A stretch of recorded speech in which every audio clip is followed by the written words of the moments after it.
This is a basic problem of factorials. To solve this question, you must be aware about the fundamental rules of factorials. In this question, we will start with 7 factorials.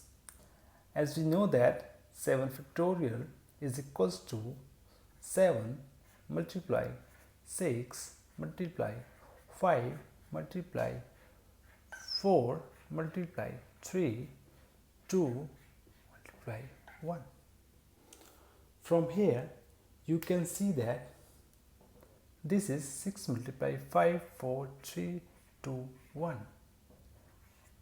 This is also equals to 6 factorial. So from here you can see that 7 factorial is equals to 7 multiply 6 factorial. Similarly, 6 factorial is also equals to 6 into 5 factorial, and 5 factorials equals to 5 into 4 factorial.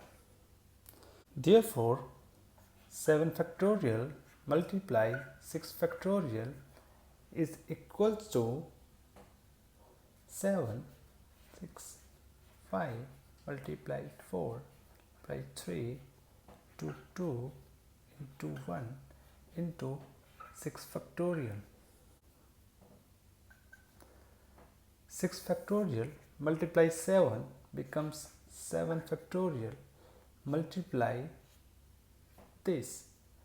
From here 4 into 2 is 8 multiply 6 into 5 into 3 into 1.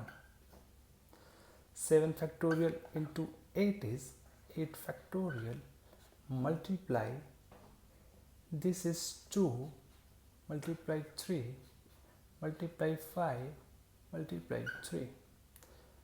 3 multiply 3 is 9, so it is equals to 8 factorial multiply 9 multiply 2 multiply 5 is 10, which is equals to 9 factorial multiply 10. From here we can also say that 9 factorial multiply 10 must be equals to 10 factorial. So here 7 factorial multiply 6 factorial equals to a factorial. The value of a is 10.